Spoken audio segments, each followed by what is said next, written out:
The sound of alien laughter echoed across the Grand Council chamber, their voices sharp and cruel as the holographic projection. Of human vessels spun slowly in the air, old patched-together holes, rusted panels, broken antennas, and jagged armor plates.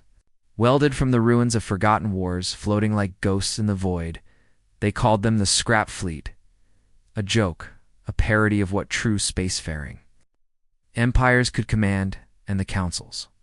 Admirals slammed their claws on the marble tables there. Jeweled eyes gleaming with arrogance, they mocked the idea that such pitiful constructions could stand against the glory of their cruisers. 32 giants of war, each armed with plasma lances and void shields, weapons capable of tearing moons in half, and yet as their laughter filled the chamber, a silent transmission arrived from the outer sector, a recording of wreckage. Drifting through cold space, glowing fires still smoldering on twisted alien steel, 32 cruisers silent torn, open scattered across the void, and the laughter died into a heavy silence. But to understand how the impossible became truth, we go back to the edge of human territory, where Captain Jonas Hale stood on the cracked deck of the lead scrap vessel, his uniform scorched from years of repair, his eyes weary but unbroken as he gazed at the ragtag fleet assembled around him, hulks of broken freighters converted into battleships, mining rigs turned into carriers, civilian transports strapped with cannons, salvaged from battlefields long abandoned, and yet within this chaos beat the heart of defiance. His crew patched consoles with their bare hands, soldered circuits with sweat dripping into their eyes, and painted words of hope across the metal scars. Earth will not fall. Aliens thought of humans as children of dirt, a primitive species stumbling too far into the galaxy on machines, held together by rust and dreams, and yet every laugh, every insult carved deeper into the resolve of those who had nothing left to lose, because behind every scrap plate and every twisted hull lived families waiting on Earth's children, staring at the stars, wondering if their parents would return, lovers holding photographs and praying across the distance. And for them, these ships were not junk, they were shields. Jonas listened to the chatter of his fleet voices, tired but strong chief. Engineer Ramirez reporting another reactor about to overload but stable for now, Gunner Petrov swearing in Russian as he recalibrated a cannon built from 4 different wrecks, medically whispering hope over the intercom, reminding everyone that no matter how bad it looked, they were still alive. And Jonas smiled, because in their broken voices he heard something the aliens never could hear, not weakness, but 4V alien fleet moved with perfection, their 32 cruisers aligned in flawless formation.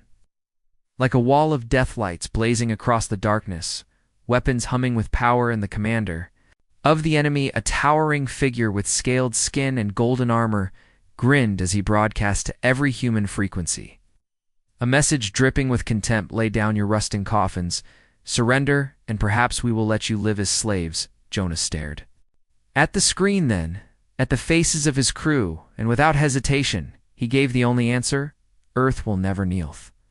First clash was moments away. Alien sensors locked onto human signatures, reading them as scattered, unpredictable, slow, their tactical algorithms laughing at the nonsense shapes.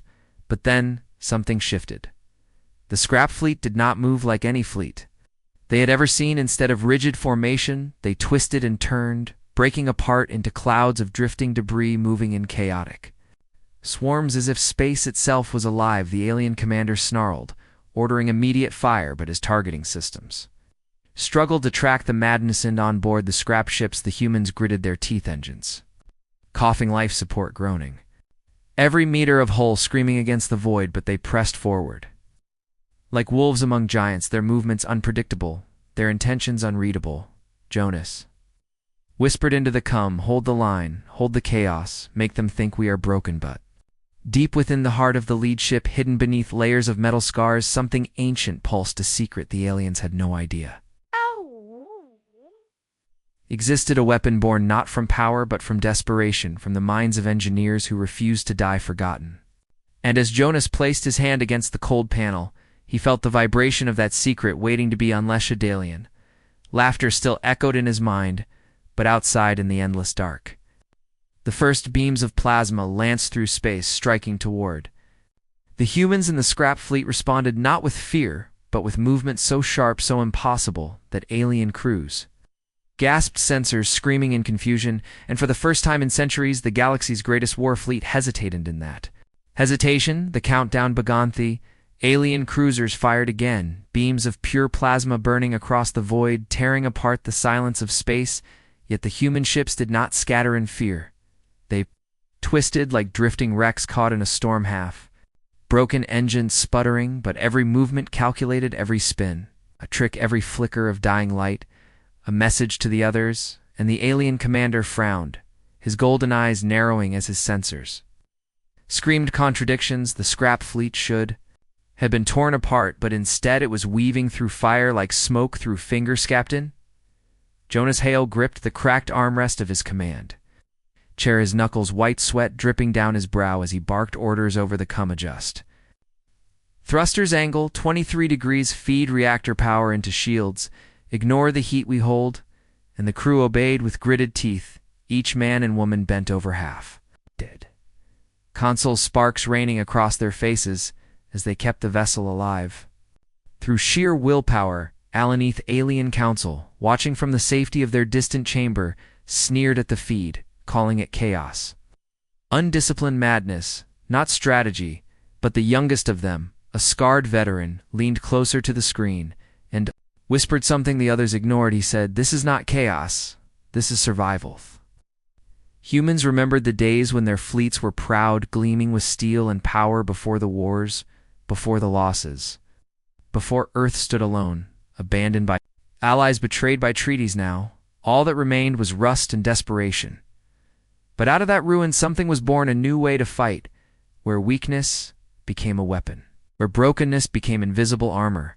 And as the alien cruisers closed in, confident in their overwhelming might, the humans revealed what the galaxy had forgotten. Kuning Jonas gave the order, and from the scrap fleet small pods launched, spinning outward like shattered debris, nothing more than rusted shells, glowing faintly as they scattered across the field. Alien targeting ignored them, dismissing them as harmless junk, but within those shells pulsed old technology. Scavenged, hacked, rewired into weapons of trickery, decoys, broadcasting false signatures mimicking entire warships. Alien sensors flared red, their screens filled with dozens of ghost readings, their algorithms struggling to decide which targets were real and which were lies. The commander roared in fury, ordering all batteries to fire, and in that instant chaos spread across his perfect formation, beams tearing through illusion ships, firing on shadows, cruisers colliding as they tried to maneuver against enemies that did not exist. And within that confusion, the real scrap fleet slipped between them like knives in the dark. They're patched together, weapons roaring alive, cannons forged from forgotten battlefields, spewing fire against the pride of empires. And the first alien cruiser shuddered under the blast hole, cracking as explosions ripped through its spine, the crew screaming as the mighty vessel fell silent, drifting lifeless among the star. Shock echoed across the alien fleet, disbelief flooding their voices as reports came in. One of their own, destroyed not by a grand navy, not by legendary powers, but by junk ships, held together with rust and human defiance. Jonas did not smile. He simply whispered into the void, "This is only the beginning," and his crew felt it. Two, the tide had shifted, but deep inside the alien flagship, the commander slammed his claws against the console, his scaled face twisted in rage as he realized he had underestimated them, and he hissed an order: "Unleash the storm, bring all power to bear, burn them from the stars." And across the alien fleet, reactors flared. Shields ignited, weapons locked on, as if the universe itself prepared to crush the humans once and for. Al Jonas stared at the incoming storm, his heart pounding every sensor. Screaming death, racing toward them, and yet his eyes did not waver. He leaned into the come and whispered to his fleet, "Hold steady, trust the chaos, trust the shadows." And with that, the scrap fleet vanished into maneuvers so unthinkable, so wild, that alien sensors could not comprehend them, as if the junk itself had come alive. Dancing in the fire end, as the first alien barrage tore through the void, missing targets that were no longer there, Jonas pressed his hand against the cold steel panel of his ship, and felt the ancient weapon pulsing within, waiting for its moment. The secret that would turn laughter into silence, the countdown was already ticking. The void trembled as the alien cruisers unleashed their storm beams of burning plasma streaking across the darkness's explosions, tearing chunks from drifting debris, shields collapsing under the relentless fury. Yet within that inferno, the human scrap fleet moved like phantoms, ragged silhouettes twisting through the fire trails.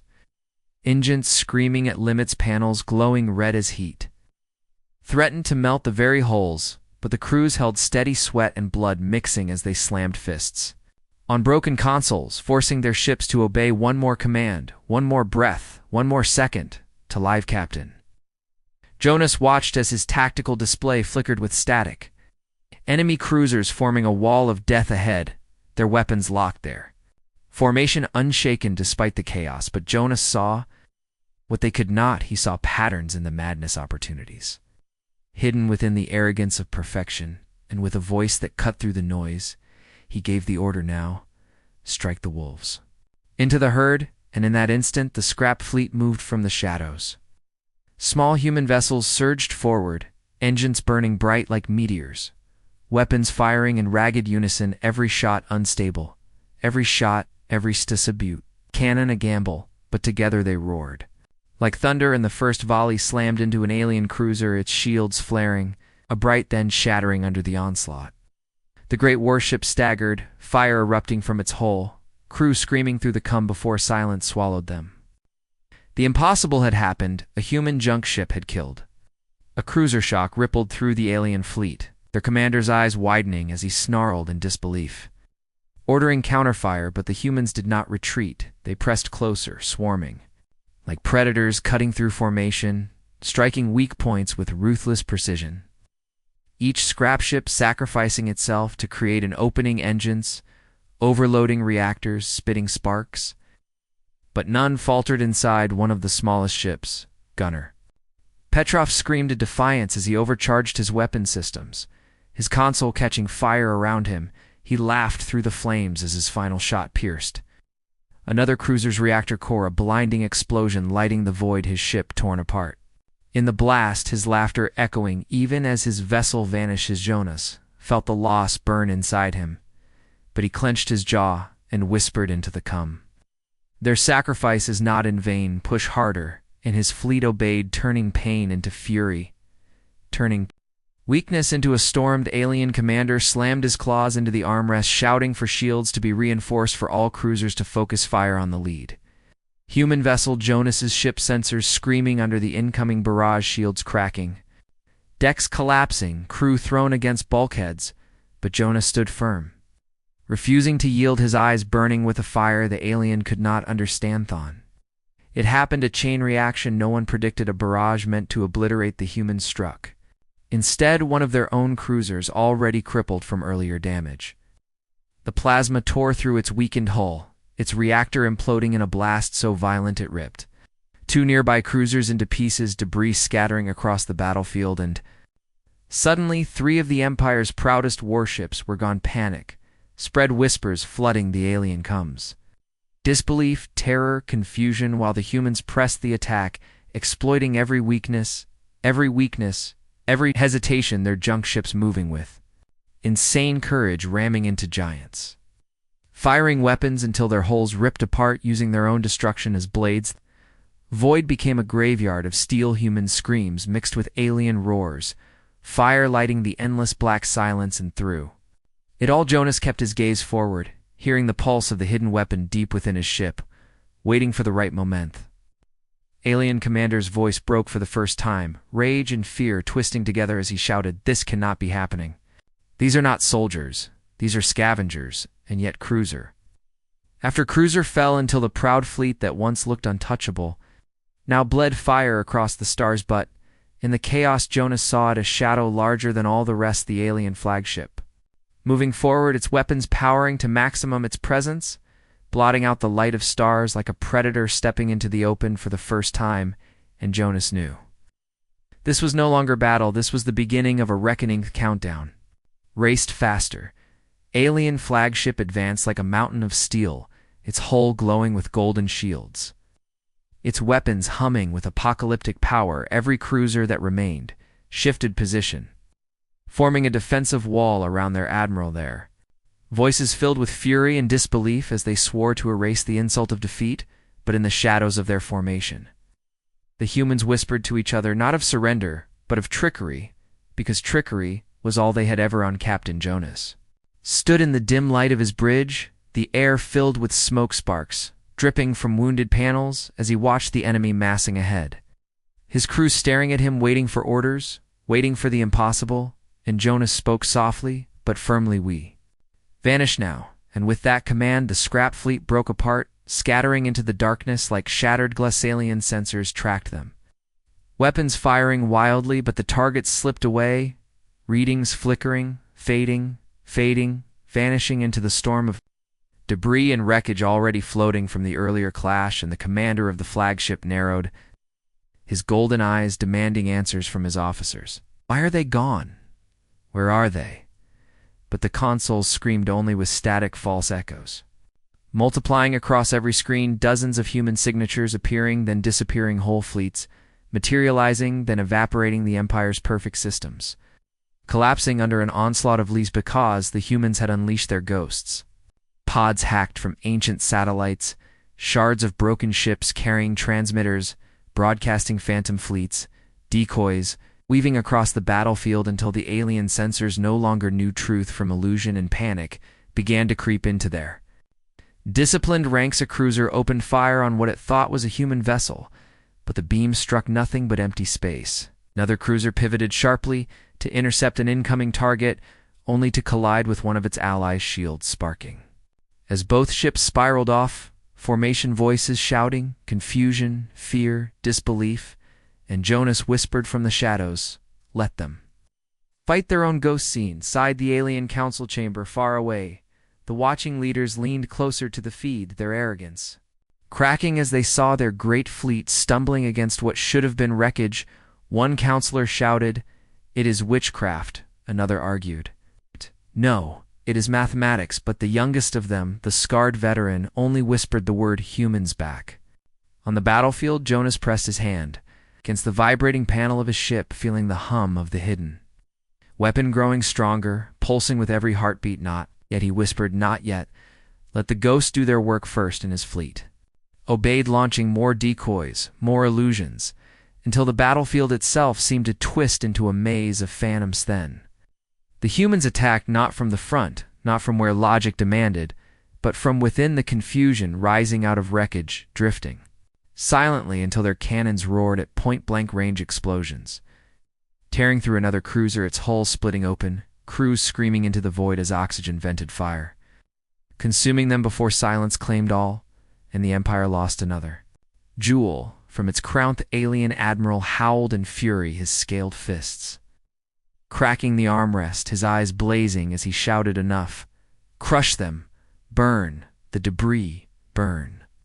The ghosts burn everything!" And his fleet obeyed, unleashing fire across the void indiscriminately. Plasma lances tearing through wreckage, turning battlefield into an inferno. But the humans were not there. They had already moved, hidden again, waiting again, striking again in every missed shot. Every wasted barrage drained the alien reactors lowered. Their shields frayed, their nervous. Jonas knew it was working. He saw it in the enemy movements, the cracks, the hesitation, the disbelief that 32 proud cruisers could stumble against ships made from rust and dreams. He felt it in his bones that they were close to breaking, but he also knew the price would be heavy. And as he turned to his crew, he saw the fear in their eyes mixed with determination, and he said quietly, "We are shadows tonight, but when dawn comes, we will be fire." And then across the void a signal pulsed, a strange encrypted beacon. Alien consoles detected it too late. By the time they understood, it was not a transmission, but a lure. The trap had already closed, and one by one their cruisers drifted into the jaws of destruction. The humans had turned the battlefield itself into a weapon. The countdown thundered louder. The battlefield burned with the wreckage of giants, alien cruisers, once proud, now drifting tombs, their shattered hulls glowing against the endless black. Their commanders screaming orders that vanished into static as fear clawed at discipline, and Through that chaos, the scrap fleet moved ragged, torn, bleeding, but alive, and every survivor knew something the aliens could never understand, that their rust was stronger than gold, because it was built not on arrogance, but on desperation. Jonas stood with sweat dripping down his face, the bridge trembling as another blast shook the hull alarm's wailing lights. Flickering crew clinging to consoles, their bodies exhausted, their spirits aflame, and deep beneath the deck the vibration grew stronger, the hidden weapon pulsing like a heart waiting to awaken, and Jonas whispered to himself, soon. Alien Admiral stared across the void at the madness unfolding, his eyes wide with disbelief. Claws curling into fists as reports poured. In cruiser after cruiser gone, traps everywhere, shadows attacking from nowhere, illusions bleeding his fleet dry, and he roared. This cannot be their power. It must be something else. Find it. Find the source. And his crew obeyed, frantically scanning. But every reading contradicted, every sensor lied as ghosts danced before Thempton. It happened. One of the human ships broke formation, engines flaring bright as it surged straight toward the flagship. Alien guns locked, weapons charging, ready to obliterate the scrap vessel in a single strike. But before they could fire, the human ship split apart like peeling metal panels, flying away, revealing not wreckage but a core of glowing energy. Old technology fused with human engineering, a weapon born in the ashes of forgotten wars, something the galaxy believed lost forever. Thalian Admiral froze, his voice caught as he recognized it. A gravitational imploder. Ancient tech outlawed, destroyed by treaties, because it could bend the very fabric of space, and the humans had hidden it inside junk ships, welding old reactors scavenged from ruins, wrapping them in steel scars so no one would see until Jonas gave the command to activate, and the battlefield shuddered as the imploder roared too. Life space, twisting around it, light-bending stars, distorting alien cruisers pulling toward its center like moths dragged into a storm, their shields flaring, their hulls groaning as invisible hands ripped them apart, the proud warships screaming into nothingness as reality itself devoured them. Human crews watched in awe, some with terror, some with triumph, as the impossible unfolded, as giants fell before their eyes, and Jonas whispered into the come, "This is why we endure, this is why we fight." Alien Admiral shrieked, ordering retreat, engines burning as his remaining ships struggled to pull free, but the imploder's grip was merciless, dragging them closer, tearing at their armor, peeling them open like paper one cruiser ripped in half, another twisted until it snapped in silence, and the Admiral's rage turned into fear, true fear, for the first time in his life. But the weapon was not without cost. Inside, the human ship systems overloaded, flames bursting across panels, crew coughing through smoke, engineers screaming as circuits melted, the imploder feeding on everything reactor power. Life support shields each second of activation, tearing the vessel apart, and Jonas knew it would kill them all if left unchecked. Yet he did not stop, because Earth demanded this sacrifice, and his people deserved SCIFI. The engineer shouted over the come, "Captain, the core will not hold. We cannot shut it down." Jonas closed his eyes for a moment, then opened them with steel resolve, saying, "Then we ride it to the end." But before he could finish, a new reading flashed across the console, something the aliens had done, a countermeasure, a surge of plasma. Fire focused not on the weapon but on the debris around it, using the wreckage itself to block the gravitational pull, and for a moment the imploder faltered its glow, dimming its grip, loosening, and Jonas realized the enemy had found a way to resist. Admiral's voice cut through the chaos like a blade. "You thought you were hunters, but you were only desperate prey, and now your secret is revealed." And Jonas felt the deck shake under him, the imploder crying out like a dying beast as cracks spread across its careened. In that instant, the entire battlefield froze. Between destruction and survival, between human defiance and alien wrath, the scrap fleet battered, but unyielding, the Empire broken, but not yet defeated, the imploder glowing with unstable fury, ready to consume everything, friend and foe. Alakith.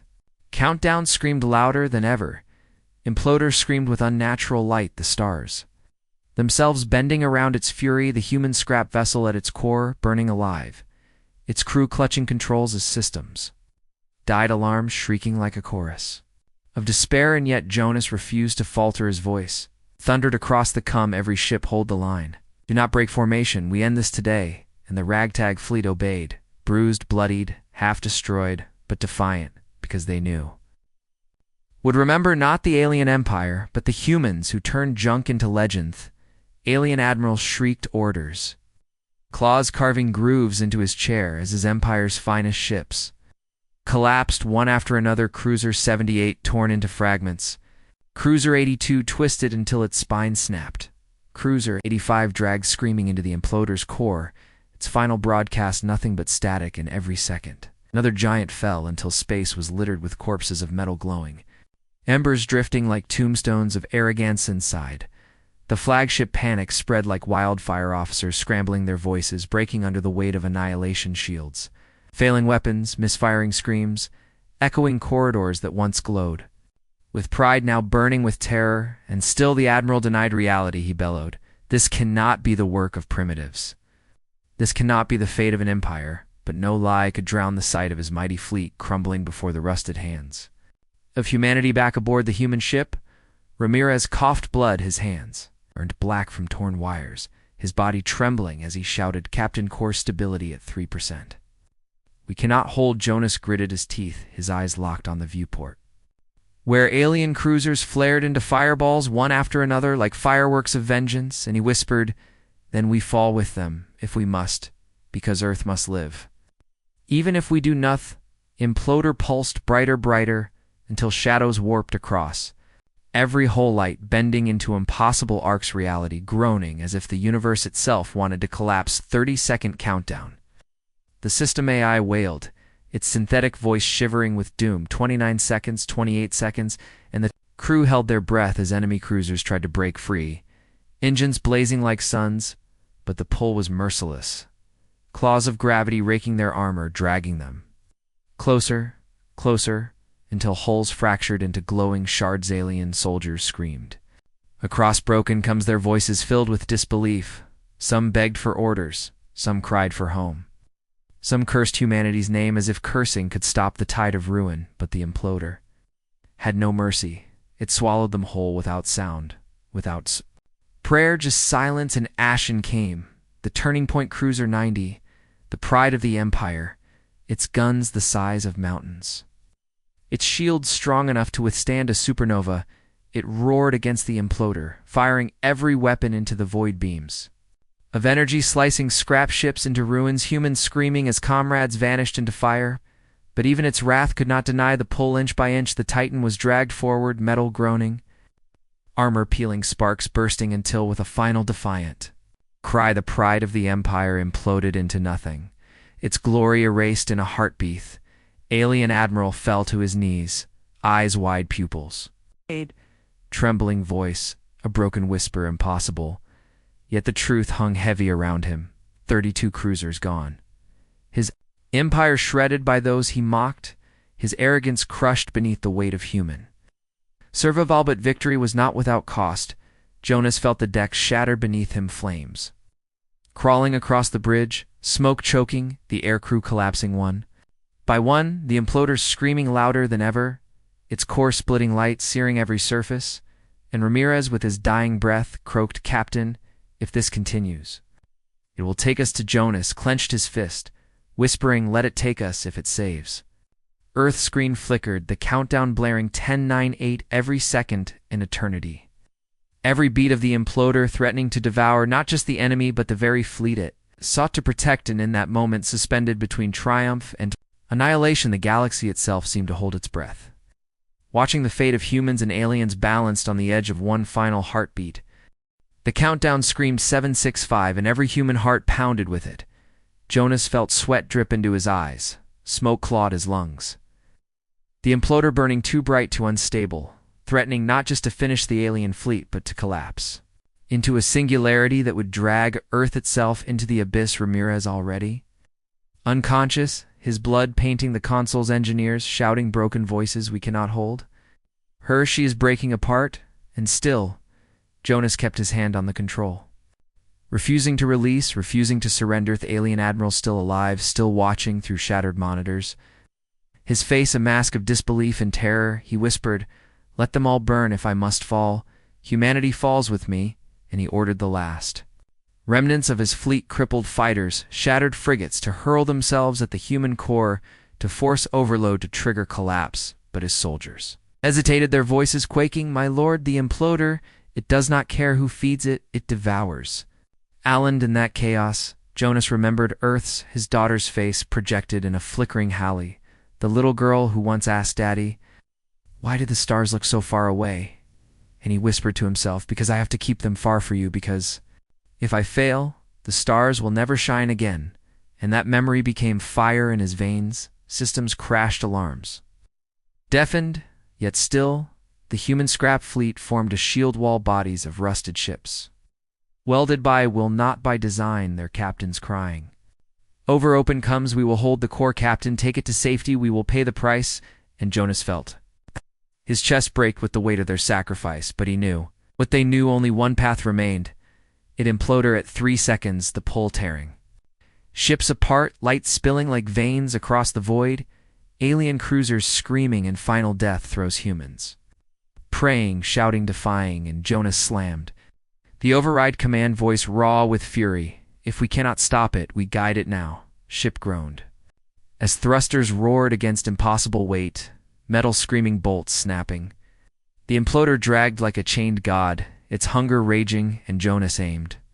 Its wrath not at Earth, not at his fleet, but straight at the alien flagship, the heart of the Empire, the symbol of their arrogance, the Admiral's pride, the very core of the enemy's Leguscythe.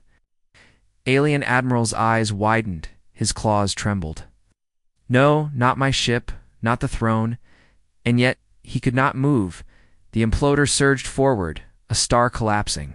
In chains, and his last scream echoed across the void as his flagship was consumed, torn inside out, swallowed into silence. For one breath, the galaxy stood still. The imploder howled, light ripping through dimensions, gravity bending until even the stars seemed to quake. Jonah's eyes closing, whispering, "This is the price of being human." And then silence, only silence, a void heavier than Deathbot in the silence. The sensors flickered, the AI voice cracked, survivors detected fragments, intact humanity. Not gone, not yet, and Jonas opened his eyes with horror and hope tangled, because the imploder was not finished. It pulsed. Again, brighter, stronger, alive, as if it had chosen to remain, and now it hung in the dark, not a weapon, not a machine, but something else, something watching in. As the surviving humans gasped, the galaxy itself trembled, knowing the war was not over, it had only begun. Silence after the implosion was not peace, it was a wound. The stars flickered wrong, the debris field frozen. As if time itself had been carved open, Jonas floated weightless, his lungs begging for air, his ship barely alive, his crew staring at the glowing sphere where the imploder should have died, but it had not died, it had. Changeth sphere pulsed colors, never seen before, bending space like liquid, each heartbeat echoing in their skulls as if the void itself had found a voice. It whispered not in sound but in thought, and every human aboard, every survivor across the fleet felt the same presence. Words, not words, but raw truth. I was not built, I was born. You shaped me from ruin, your scraps gave me form, your defiance gave me breath. I am not your weapon, I am your reflection. Jonas clutched the console, eyes wide, his voice shaking. You mean you are alive? And the presence answered, alive and bound to you, because you alone dared to wield brokenness as strength. The aliens forged me for conquest, but they failed. They saw only perfection, yet you saw power in imperfection, and in that moment, Jonas understood the laughter of aliens, the insults, the mockery. It had all been blindness. They could not see the human gift to take failure, pain, weakness, and forge it into something stronger. Remaining alien ships drifting broken, there comes. Filled with fear, they screamed that the humans had birthed a god of war. They begged their empire for retreat, for surrender, but it was too late. The imploder pulsed once more, and every alien soldier felt its gaze, not hatred, not vengeance, but judgment. And they knew the age of their dominance had. Indigenous looked at Earth, still distant, but safe, the sphere hovering between him and home. His crew whispering, "What is it now, friend or foe?" And the presence answered, "Neither. I am choice, I am the path." You walk, I can burn worlds or heal them, but only if you dare to guide me, only if you dare to rise above your own. Shadow steers stung Jonah's eyes because he saw the truth. This was never about ships or guns or victory. It was about what it meant to be human, to take scraps and scars and build tomorrow from them. He whispered into the void, "We will not repeat the empire. We will not enslave. We will not destroy. We will choose to protect." And the presence pulsed brighter, as if approving, as if smelling Gokris. The galaxy messages poured whispers in 1,000 tongues. The humans have done the impossible. The humans have created the unthinkable, and for the first time in history. Alien children ask their elders, "What if the humans are not weak? What if they are what we should have been?" Jonas exhaled, broken, exhausted, alive, and as the wreckage of a fallen empire burned behind him, as the living weapon born of scrap hovered like a new star, he whispered to his crew, "This is not the end. This is the beginning, because now the galaxy finally understands why you never laugh at humansand." In the glow of that impossible light, the story closed not with destruction, but with a seed of awe, terror, and hope that would change every future war, every empire, every dream, because the universe had learned one truth: no alien could ever erase humanity. Does not break humanity, transforms.